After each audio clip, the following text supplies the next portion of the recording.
మీ business ఏదైనా మీ ఊర్లో promotion చేయాలంటే అది సుమన్ టీవీతోనే సాధ్యం. ఇప్పుడే సంప్రదించండి. చంద్రబాబు గారు గాని లోకేష్ గారు గాని మిమ్మల్ని పేరు పెట్టి పిలుస్తారా?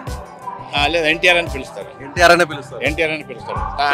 సార్ మాత్రం ఎన్టీఆర్ తమ్ముడు అంటాడు పెద్ద సారు. ఈయన అయితే ఎన్టీఆర్ అంటాడు. లోకేష్ ఆయన హరికృష్ణతో ఇప్పుడు లేదండి, ఆయన సరిగ్గా అయిపోయాడు. ఆయన డాడీ అన్నాడు, బాలకృష్ణ డాడీ అంటాడు. బాలకృష్ణ గారు కూడా డాడీ అని పిలుస్తారు. డాడీ అని పిలుస్తారు ఇప్పటికి. ఇప్పుడు మీరు ఎక్కడ కనిపించినా కూడా డాడీ అంటారు. డాడీ అంటాడు. ఎస్, మహానాడులో ఎక్కడికి వచ్చినా కూడా లేదా తెలుగుదేశం పార్టీకి సంబంధించినటువంటి కార్యక్రమాలు బహిరంగ సభ జరిగేటప్పుడు ఒక వ్యక్తి ఎన్టీఆర్ వేషధారణలో ఉంటారు. ఆ వేషధారణలో వచ్చేటువంటి వ్యక్తి అక్కడ ఎన్టీఆర్ లాగా డైలాగ్స్ చెప్తూ ఆయన వేషధారణలో వస్తుంటే కూడా అందరూ కూడా ఆయన వైపు చూస్తుంటారు. ఆయన ఈ కార్యక్రమాల్లో ప్రత్యేక ఆకర్షణగా ఉంటారు. అలాంటి వ్యక్తి ఎన్టీఆర్ వేషధారణలో ఉన్న వ్యక్తి మన ముందున్నారు. ఒకసారి ఎన్టీఆర్ గారు లాగా డైలాగ్స్ చెప్తారా? నా తెలుగు తమ్ముళ్లకు, నా తెలుగు ఆడపడులకు నా హృదయపూర్వక నమస్కారం. ఇంతమంది నా తెలుగు తమ్ముళ్ళు కదిలి వస్తుంటే వాళ్ళకి ఎంతో అభినందిస్తున్న బ్రదర్. ఏమి ఇంత వైభవం. నా తెలుగు తమ్ముళ్లకు ఇంతమంది కలవాలని స్వర్గం నుండి స్వయంగా దిగి వచ్చాం బ్రదర్. చెప్పండి బ్రదర్, ఏమి కావాలన్నా. ఎస్, మీ పేరేం పేరు? నా పేరు రాము అండి. రాము. మిమ్మల్ని ఏమని పిలుస్తుంటారు? అందరూ ఎన్టీఆర్ అనే పిలుస్తారండి. నా అసలు పేరు లేదు. ఇప్పుడు చంద్రబాబు నాయుడు చెప్తే నన్ను ఎన్టీఆర్ అంటారు. కార్యకర్తలు నుండి నాయకులు నుండి అందరూ ఎన్టీఆర్ అని పిలుస్తారు. ఏ ప్రాంతం మీరు ఉండేది? ఎక్కడ మీ గ్రామం? ప్రాంతం వచ్చేసి నాది అనంతపురం జిల్లా తాడపత్రి అండి. నేను ఉండడం హైదరాబాదు. 2004 నుండి నేను చంద్రబాబుతో పాటు ఈ ప్రోగ్రామ్ చేస్తూ ఉన్నాను. ఎందుకంటే ఆయన 1996లో ఆయన స్వర్గీయ ఎన్టీఆర్ అయిపోయాడు. అప్పుడు నేను నిర్ణయం తీసుకున్నానంటే ఎన్టీఆర్ వాళ్ళు ఆ రోజు సంక్షేమ పథకాలు పెట్టి చాలామంది పేదలకు న్యాయం చేశాడు. ఆయన సినిమా రంగాలకు సైతే కృష్ణుడు రాముడేసి దేవుళ్ళగా కోల్చుకుంటారు వాటి ప్రజలు. అలాగే నేను ఈ ఎన్టీఆర్ వేసిన రాజకీయ ఎన్టీఆర్ ద్వారా వెళ్తే బాగుంటుంది. ఎందుకంటే చాలామంది సినిమా ఎన్టీఆర్ అయ్యి చాలామంది వచ్చారు. నేను రాజకీయ ఎన్టీఆర్గా నేను 2004 కంటిన్యూ చేస్తున్నాను. 2004 నుంచి 2025 వరకు మీరు ఇప్పటి వరకు ఇలాగే ఈ వేషధారణలో ఉంటారు. అంటే మీకు ఎవరన్నా ప్రోత్సహించారా, లేదంటే మీకే అనిపించిందా? అంతకుముందు మీరు తెలుగుదేశం పార్టీలో ఉన్నటువంటి కార్యకర్త నాయకుడా, లేదంటే ఎన్టీఆర్ మీద ఉన్నటువంటి అభిమానంతో ఈ వేషధారణలో వచ్చి పార్టీలోకి వచ్చారు? 1985 నుండి నేను 1985 నుండి నేను కార్యకర్త అండి. అలాగే నేను పార్టీ సేవక కార్యక్రమం జరిగేటప్పుడు ప్రోగ్రామ్ కార్యకర్తగా పోయినాను. అక్కడ స్టేట్ లీడర్ అయినాను. ఏమంటే ఇక్కడ నా మిత్రుడు ఒకడు దుర్గయ్య గారు అని ఉంటారు. ఆ దుర్గయ్య గారు, రాము గారు, మీరు ఎన్టీఆర్ వేషం వేస్తే బాగుంటుంది, నీ వల్ల ఎంత మెసేజ్ వెళ్ళిపోతుంది ఆంధ్ర రాష్ట్రానికి కానీ తెలంగాణ రెండు ఉమ్మడి రాష్ట్రం ఉన్నప్పుడు ఆంధ్రప్రదేశ్కి మంచి న్యాయం జరుగుతుంది, మీరు ఆ విధంగా వెళ్తే బాగుంటుందని చెప్పేసి ఆయన డైరెక్షన్ చేయడం జరిగింది. అదే విధంగా చేస్తే నాకు బ్రహ్మాండంగా రథం పెట్టడం చాలా మంచి ప్రోగ్రాం జరిగింది. నేను ఫస్ట్ చేయడం చంద్రబాబుతో చేయలేదు. అక్కడ హోమ్ మినిస్టర్ మన దేవేంద్ర గౌడ్ గారు ఉండి వాళ్ళతో నేను జలసాధన పాదయాత్ర 450 కిలోమీటర్లు పాదయాత్ర చేస్తే ఆ ముగింపుకి హైదరాబాద్లో నిజాం కాలేజ్ గ్రౌండ్లో జరిగిందండి ఆ ప్రోగ్రాం జరిగినప్పుడు అప్పుడు చంద్రబాబు నాయుడు నన్ను చూశారు. ఎన్టీఆర్లో ఉన్నాడు, ఈయన మనకేమైనా పనికి వస్తాడేమో అనుకున్నాడేమో తెలియదు. అదే మూమెంట్లో మాకు కార్పొరేషన్ ఎలక్షన్ వచ్చిన హైదరాబాద్లో. అప్పుడు నన్ను పిలిపించి మాట్లాడి, తమ్ముడు 10 రోజులు మనకు క్యాన్వసింగ్ ఉంది, నీకేం కావాలంటే నేను అరేంజ్మెంట్ చేస్తాను, నువ్వు రావాలని నాతో పాటు అంటే, సార్ మీరు అంతకి ఏం కావాలి సార్, మీ బ్లెస్సింగ్ మీకు కోఆపరేట్ ఉంటే మేము ఎప్పుడు మీ చేతనే పనిచేస్తాం. చంద్రబాబు గారు కానీ లోకేష్ గారు కానీ మిమ్మల్ని పేరు పెట్టి పిలుస్తారా? లేదు ఎన్టీఆర్ అని పిలుస్తారు. ఎన్టీఆర్ అనే పిలుస్తారు. ఎన్టీఆర్ అని పిలుస్తారు. సార్ మాత్రం ఎన్టీఆర్ తమ్ముడు అంటాడు పెద్ద సారు. ఈయన అయితే ఎన్టీఆర్ అంటాడు. లోకేష్ ఆయన హరికృష్ణతో ఇప్పుడు లేదండి, ఆయన సరిగ్గా అయిపోయాడు. ఆయన డాడీ అన్నాడు, బాలకృష్ణ డాడీ అంటాడు. బాలకృష్ణ గారు కూడా డాడీ అని పిలుస్తారు. డాడీ అని పిలుస్తారు ఇప్పటికి. ఇప్పుడు మీరు ఎక్కడ కనిపించినా కూడా డాడీ అంటారు. అంటే మీరు వేషధారణలో ఉన్నప్పుడే డాడీ అని పిలుస్తారా, లేదంటే మామూలుగా ఉన్నప్పుడే డాడీ అని పిలుస్తాడు? వేషధారణ లేనప్పుడు గుర్తుపట్టలేరు. అలాగే గుర్తుపట్టలేక సందర్భం వచ్చిందండి. ఆయన ఎప్పుడు నేను నామినేషన్ అయిన క్యాన్వసింగ్ అంతా పోయినా హిందూపూర్కి. అప్పుడు ఎన్టీఆర్ లాగా చూశాడు. మొన్న పోయినసారి రాజమండ్రి మహానాడు జరిగినప్పుడు నేను మామూలు గెటప్తో వేసుకొని నేను ఫ్లైట్లోనే వస్తున్నా. అదే ప్లేట్ ఈయన కలిశాడు నాకు, ఎవరు బాలకృష్ణ గారు కలిశారు. కలుస్తుంటే సార్ నమస్కారం అంటే మామూలుగా అంటే నమస్తే అన్నాడు. సార్ ఎన్టీఆర్ అంటే డాడీ అని చెప్పి తీసుకొని కౌలించుకొని అబ్బా ఎట్లా అని చెప్పేసి ప్లేట్కి వస్తున్నావు అంటే అవును వస్తున్నాను సరే చెప్పేసి ప్లేట్ ఎక్కినప్పుడు నా ఆయన ప్రక్కన ఎవరు ఉంటే ఆయన లేపి పక్కల కోసం పెట్టాను. నన్ను హైదరాబాద్ వరకు మేము జర్నీ చేసుకుంటూ వచ్చినాం సార్. ఫ్లైట్లో అడిగేవాళ్ళ మీరు అడిగేవారా ఎన్టీఆర్ గురించి అవన్నీ చెప్పేవాళ్ళ మీకు బాలకృష్ణ గారు అప్పుడు? అంటే ఆయనతో పాటు ఫ్లైట్ లో ట్రావెల్ చేసే అవకాశం అడిగాడు. అడుగుతుంటే ఆయన ఏమన్నాడంటే సినిమాలో సైతం నువ్వు ట్రై చేయొచ్చు కదా అన్నాడు. సార్ సినిమా అంటే మీరే తీశారు కదా మాకేడ అవకాశం ఇచ్చాను అన్నా. అని అంటే నవ్వుతున్నాడు. అదే లేదు అంటే నువ్వు చేస్తే ఇంకా బాగుంటుంది అని అంటే, లేదు సార్ నేను పార్టీకి కోసమే నేను ఎన్టీఆర్ వేషం వేస్తున్నాను తప్ప నేను మిగతా దాంట్లో ఏం పోను. ఇంకోటి మీకు ఒక ప్రత్యేక విషయం చెప్పాలి సార్, చాలామంది అనుకుంటుంటారు నేను ఎన్టీఆర్ వేషం వేసి ఆ మానవానికి చాలామంది ఎమ్మెల్యేలు కానీ ఎంపీ కానీ ఎలక్షన్లో వచ్చినప్పుడు నీకు ఇంత ఇస్తాను రిలేషన్గా మీరు రండి ప్రోగ్రామ్ కంటే నేను రాను, ఓన్లీ చంద్రబాబు నాయుడు ఎన్టీఆర్ కుటుంబం ఉంటేనే వచ్చి ప్రోగ్రామ్ చేస్తాను కానీ మీరు అలాంటి ఆశించొద్దండి, నేను అట్లా రాను, నేను ఎన్టీఆర్ అభిమానంతో వేషం వేస్తున్నా, అక్కడ చంద్రబాబు వస్తే నేను అక్కడికి వస్తాను అని చెప్పడం జరిగింది. అంటే జిల్లాలకు సంబంధించిన నాయకులు మీకు ఎవరన్నా అమౌంట్ ఇస్తాము లేదా రండి ప్రోగ్రామ్ కి రండి అంటే మీరు పోరు? పోను డబ్బులు తీసుకోరు? పోను డబ్బులు తీసుకొని పోను. ఎందుకు పోను అంటే సార్ నేను ఆయన ఒక మానవుని గెటప్, ఆయన ఎగు పురుషుడు ఆయన. ఎందుకంటే ఆయనది నేనేదో వేషం వేసి అమ్మడిపోయినట్టు ఉండకూడదు అనే ఉద్దేశంతో నేను పోలే. నాకు దేవుడు ఇచ్చిన కాడికి నాకు ఉంది హైదరాబాద్లో, నాకు 3 పూటలు తిండి పెడతాను, నాకేం అలవాట్లేదు. నేను ఆ ఉద్దేశంతో ఇప్పటికీ అదే ఉంది. ఇప్పటి వరకు నేను చంద్రబాబు నాయుడు కానీ అక్కడ కానీ ఏది ఆశించాలి. ఇప్పటి వరకు ఎన్ని స్టేజ్లు ఎక్కుంటారు, ఎన్నిసార్లు ఈ వేషాన్ని వేస్తుంటారు సుమారు? దాదాపు అయింటుంది సార్ 2000 అయింటుంది. 2000 సార్లు? 2000 సార్లు అయింటుంది, ఇంకెక్కువనే. ఎక్కువనే. అలాగే చంద్రబాబు గారితో ఎన్నిసార్లు స్టేజ్ ని మీరు పంచుకోవాలి? ఆయనతో 12 సారి నాకు సన్మానం జరిగింది. ఆయనతో స్టేజ్ మీద ఎక్కి దిగడం అంటే ఇంకా లెక్కలేదు. అది నేను గుర్తుపట్టా 200 సారి పైన కలిసి ఉంటాను డేస్ మీద కానీ ఎక్కడ కానీ. తమ్ముడు నన్ను చూడగానే పిలుస్తాడు. ఏం చేస్తుండేవాళ్ళు? దీనికి ముందు మీరు ఏం చేస్తుండేవాళ్ళు? ఇదివరకు చూసాను అది ఒక బిజినెస్ ఉండే సార్, అది కిరాణా షాప్ ఉండే. ఆ కిరాణా షాప్ లీజ్కి ఇచ్చేసినాము. అలాగే అన్ని రెంట్ ఉంది, కమర్షియల్ బిల్డింగ్, అన్ని రెంట్లకి ఇచ్చేసినాము.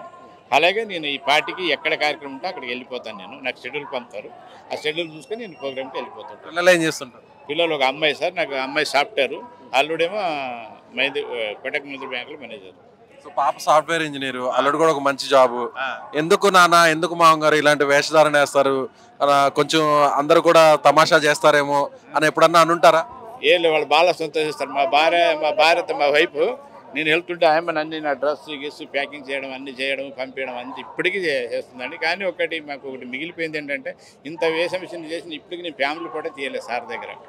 అది అవకాశం నేను అడగలేదు, రాలేదు. ఎప్పుడైనా అడుగుతూ ఉంటారు ఒకసారి కూడా. మా సుమన్ టీవీ ద్వారా మీరు నేరుగా చంద్రబాబు గారికి, పార్టీ పెద్దలకు రిక్వెస్ట్ చేయండి. మీరు సుమన్ టీవీ ద్వారా ఇప్పుడు ఆ రిక్వెస్ట్ చేయండి. సార్ చంద్రబాబు గారు, మేము ఎలా అయినా మా ఫ్యామిలీతో ఫోటో దిగే అవకాశం ఇవ్వండి అని. ఈ వీడియో వైరల్ అయితే ఖచ్చితంగా మీకు అవకాశం వస్తుందేమో చూడండి. సార్ చంద్రబాబు నాయుడు గారు సార్, నేను ఎప్పుడు మీతో ఎన్నోసారి నేను ఫోటో దిగడం జరిగింది. ప్రతి కార్యక్రమం నన్ను మంచి చాలా గౌరవించారు. కానీ ఒకటి ఉంది సార్, ఒకటి నా కోరిక మిగిలిపోయింది. నా ఫ్యామిలీ అంతా తెలుగుదేశం పార్టీకి గౌరవించి పనిచేశారు. నా ఈ గెటప్ ఇవన్నీ అన్నీ రెడీ చేసేది వాళ్ళ క్యాషన్స్ అంతా.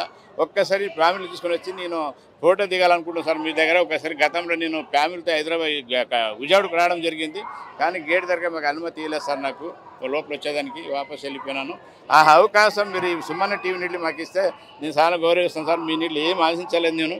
ఇది ఒక ఫోటో నాకు జీవితాంతం ఉంటుంది, ఫ్యామిలీతో దిగినాను వాళ్ళ కుటుంబాన్ని చెప్పేసి ఆ అవకాశం మాకు ఇప్పుడు ఈ మీడియా ద్వారా నీళ్ళు మాకు ఇప్పిస్తారని చెప్పి నేను సంతోషిస్తున్నాను సార్. అలాగే ఇప్పుడు రామ్ గారే కదా, రామ్ గారు ఇప్పుడు మీకు ఎక్కడికైనా స్టేజ్ మీదకు లేదంటే సీఎం గారు ఎక్కడన్నా స్టేజ్ యాక్సెస్ ఉంటుందా? నేరుగా మీరు పైకి వెళ్ళడానికి అవకాశం ఇస్తారా? అట్లా ఒక్క దగ్గర చాలా ఇబ్బంది ఉంటుంది సార్ నాకు. కానీ చంద్రబాబు నాయుడు ఎక్కడ పోని ఎన్టీఆర్ని డేస్ ముందుకు పంపించండి అంటారు. తాను చూడగానే ఆయన చూడలేదనుకో కొంత నిర్బంధన ఉంటుంది. అక్కడ నాకు ఎక్కువ కొంత కోఆపరేషన్ ఇచ్చి నాకు మద్దతు ఇచ్చేదంటే టీడీ జనార్దన్ రావు గారండి. ఆయన సతి ఈ మధ్యలో ఎన్టీఆర్ ప్రోగ్రామ్స్ అన్ని వజ్రోత్సవాలు జరుగుతున్నాడు, శత జయంతి అంటాడేసి ఇవన్నీ ఆ కార్యక్రమంతో చాలా గౌరవంగా నన్ను పిలిపించి డేస్ ఎక్కిస్తాడండి. కార్యకర్తలు కానీ నాయకులు కానీ సభలకు వచ్చేవాళ్ళు మిమ్మల్ని గౌరవిస్తారా, అభిమానిస్తారా? వాళ్ళ దగ్గర నుంచి రియాక్షన్ ఎలా ఉంటుంది?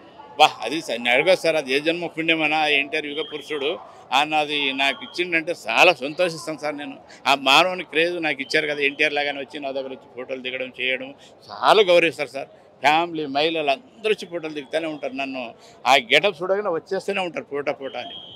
చాలా చాలా సంతోషం సార్. ఈ ప్రజల్లో ఆయన ఒక గాడ్ గిఫ్ట్ లాగా నాకు ఇచ్చిపోయాడు ఎన్టీఆర్ గారు. నేను అదేనే ఆయనకి డూప్తోనే నేను అంత ప్రజలతో పోయి అంత పాల్పొందుకొని.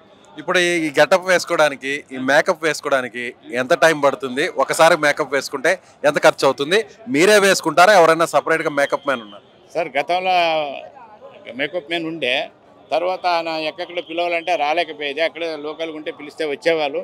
దానికి నేను ఏం చేసేదంటే నేను ఇది కరెక్ట్ కాదు అని చెప్పేసి నేనే కొంత స్వయంగా చేసుకుంటాను. ఆ గెటప్ వేసేటప్పుడు నాకు దగ్గర దగ్గర 1 అవర్ పైన పడుతుంది సార్. 1 గంట పడుతుంది మేకప్ వేసుకోవడానికి. గంట పడుతుందంటే నాకు హాఫ్ అన్ అవర్ ఈ బొట్టుకే వస్తుంది. ఎందుకంటే నాకు ఇది సెలెక్ట్ చేయాలంటే 1 అవర్ హాఫ్ అన్ అవర్ పైన పడుతుంది సార్. బొట్టు దగ్గర చాలా కొంత ఇబ్బంది పడతాను నేను. ఎందుకంటే అంటే ఈ బొట్టు చూసారా, ఈ బొట్టు పెట్టుకోవడానికి కనీసం అర్ధగంట సమయం పడుతుందండి ఈ బొట్టుకి. ఎందుకు అంత టైం? అంతే, ఎందుకంటే నాకు అది ఎక్కడ తప్పిపోతుంది, ఎక్కడ ఇది అయిపోతుంది, చిన్నపిల్ల కానీ ఎట్లుంటే అది కరెక్ట్గా ఉండాలి. అది ఇప్పుడు నా ఈ యాంకర్కి డ్రెస్కు దీనికి బొట్టు 50% దానికి ఉంది. అంటే ఎన్టీఆర్ వేసేదానిలో ఈ బొట్టే మెయిన్ అయిపోయింది. అందుకోసం నేను తప్పకుండా ఆయన చెప్పలే వేస్తాను నేను.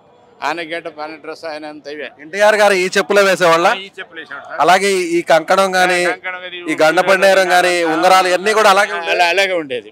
ఇవన్నీ బంగారేనా? ఇవి బంగారం సార్. ఇవి బంగారు, ఇవి రోల్డ్ గోల్డ్. అలాగే క్రౌడ్ లోకి వెళ్ళినప్పుడు జాగ్రత్తగా ఉండాలి కదా. ఆల్రెడీ జరిగినాయి సార్. 3 ఉంగరాలు పోయినా నాకు. 3 ఉంగరాలు పోయాయి. ఎంత ఏదన్నా రోడ్ సాగేటప్పుడు రోడ్డు మీద వెహికల్ ముందు చేయండి బలంతో చేస్తారు, ఇట్లా ఇస్తే పీక్ అన్నారు. అవిషయం జరిగినాయి. అప్పుడు నాకు శ్రీనివాస్ పిఏ ఉండే, చంద్రబాబు పిఏ. వాళ్ళకి చెప్తారు ఇట్లా చేస్తున్నంటే నువ్వు చెయ్యొద్దు అన్నాడు. చెయ్యి అసలు ఇవ్వద్దు అన్నాడు. ఇవ్వకపోతే వదులుతా సార్ మింద పడుతుంటారు అంటే అప్పుడు నేను ఏం చేసినట్టే ఈ చెయ్యి ఇట్లా ట్యాంక్స్ కూడా ఇటు ముట్టిస్తాను చెయ్యి, అంతే. ఈ విధంగా చెప్తుంటాను. ఇప్పుడు ఇంకా పోవాలి. చూసారా వ్యూవర్స్, ఇలా రామ్ గారు ఎన్టీఆర్ గారి వేషధారణలో ఉన్నప్పుడు ఇలా చూస్తే క్లోజ్ గా వస్తే ఇలా ఉంగరాలు పెట్టుకున్నప్పుడు తన సొంత బంగారు ఉంగరాలని చాలా కరచాలనం చేసే క్రమంలో 3 ఉంగరాలు బంగారు ఉంగరాలు కూడా పోయాయి అంటారు. సో దీనివల్ల మంచి ఉంది, కొంత ఇబ్బంది కూడా చాలా ఒకసారి ఇబ్బంది ఉంటుంది సార్. కార్యకర్తలు ఎట్లుంటారు అంటే కొన్ని విలేజ్ ప్రాంతాలు పోతే వాళ్ళు కొంత డ్రింక్ వేసి ఉంటారు. డ్రింక్ వేసినప్పుడు వాళ్ళ ఎన్టీఆర్ చూడగానే మురిసిపోతారు, వాళ్ళ మీద పడడం అమరుగు వచ్చేస్తుంది. అప్పుడు మనము ఎన్టీఆర్ అభిమానం కాబట్టి ఆయన పేదల నాయకుడు కాబట్టి వాళ్ళకి ఏదో మనం చేతైనంత కొంత వాళ్ళకి ప్రిఫరెన్స్ చేయాలని చెప్పేసి నేను కొంత చేసి చెప్తూ ఉంటాను. కానీ కొంతమంది దగ్గర చాలా ఇబ్బంది అయితే పడినాను. అంత ఇబ్బంది పెడుతుంది ఏమంటే ఎన్టీఆర్ అట్లా పడే 9 నెలలు పల్లె అక్కడ నారూరు బ్రాహ్మణులకు ఎక్కడ కూర్చొని గుడిసెల్లో కూర్చొని స్నానం చేసి అన్ని చేసాడు. ఆయనకి ఇంత మన జనతా సారదు, అందుకోసం ఆయనే మానవాడు చేసి నాదంత అని చెప్పేసి నేను అభిమానంతో చేస్తాను. ఎన్టీఆర్ అలియాస్ రామ్ గారు అలియాస్ ఎన్టీఆర్ గారు, ఒక విషయం చెప్పండి. ఈ వేషధారణ వేసిన తర్వాత మీరు ఇందాక ఒక మాట అన్నారు, జన్మ ధన్యం అని. సో నిజంగా ఈ అవకాశం అందరికీ వస్తుంది అనుకోవచ్చా, లేదు మీకు మాత్రమే వచ్చింది అనుకోవచ్చా? నేను ఇంకోటిసారి ఇట్లా మీడియా వాళ్ళు కొంతమంది నన్ను అడిగారు, ఎన్టీఆర్ వేసేదాంట్లో బాగానే ఉన్నావు, ఇప్పుడు చేస్తున్నావు కదా, నీకు డూప్గా ఇంకెవరైనా వస్తే నువ్వు డ్రాప్ అవుతావు కంటిన్యూ చేస్తావు అని అడిగాడు. నేను నాలాగా డూప్ వచ్చి ఆహ్వాలు చెప్పి ప్రజలు ఆకర్షుకుంటే నేను తప్పకుండా డ్రాప్ అవుతాను. ఎందుకంటే నాకు ఇప్పుడు అప్పుడు 55 ఏళ్ళు ఉంది, ఇప్పుడు 60కి వచ్చిన. ఇప్పుడు వయసు ఎంత మీది? మా వయసు 62. 62. ఎన్ని సంవత్సరాల నుంచి చేస్తున్నారు? 2004 నుండి ఇప్పుడు 20 ఏళ్లకు పైగా ఈ వేషధారణ 21 సంవత్సరం రన్నింగ్ చేస్తూనే ఉన్నాను. కానీ ఇప్పటి వరకు నా గ్లామర్ తగ్గలేదు. నేను అసలు చెప్పడం జరిగింది, గ్లామర్ ఉన్నంత వరకు ఎన్టీఆర్ వేషం వస్తుంది. నాకు ఆ డూప్ మీకు రావాలని చూస్తున్నాను, రాలేదు. ఇంతకు ఇక్కడ ఎవరో నిలబడారు, షూట్ కాలేదు డూప్. ఇప్పుడు మీకు జనరల్ గానే బట్టతల ఉంటుందా, లేదంటే మీరే గుండు ఉండాలి బట్టతల ఉండాలనేటువంటి ఉద్దేశంతో? మామూలుగా నాకు కొంత ఉంది. దాన్ని ఏం చేసినట్టు ఆయన ఈ వేషము ఆయన తిరుపతికి వెళ్ళి వచ్చి ప్రమాణ స్వీకారం చేశాడు గుండు కొట్టి. ఆ వేషధారణనే అప్పటికి ఇదే నేను చేస్తాను, గుండు కొట్టి గెటప్ చేసుకుంటాను. అలాగే ఒకసారి వైట్ డ్రెస్ అయితే వేస్తాను, ఆయన వైట్ వేసాడు కదా, ఆ విషయం చేస్తాను. ఎప్పుడు గుండు చేసుకునే ఉంటారు మీరు? గుండు చేసుకుని ఉంటాను. ఎప్పుడు ఉన్నాడంటే గుండె అంతే, గుండె. అది ఎందుకంటే అది మనం గుండు చేయకపోతే సూట్ కావాలని నేను నిర్ణయం తీసుకున్నాను. పార్టీ తరఫున మీకు ఏమన్నా సహకారం కానీ ఏదైనా గుర్తింపు కానీ ఏదైనా ఇవ్వడం జరిగింది? ఏం లేదు సార్, నాకు సన్మానం తప్ప అంత ఏం జరగలేదు. తర్వాత నాకు 2017లో నాకు ఏపీ టూరిజం డైరెక్ట్ ఇచ్చాడు సారు. అది పెద్ద బహిరంగంగా చెప్పించాడు.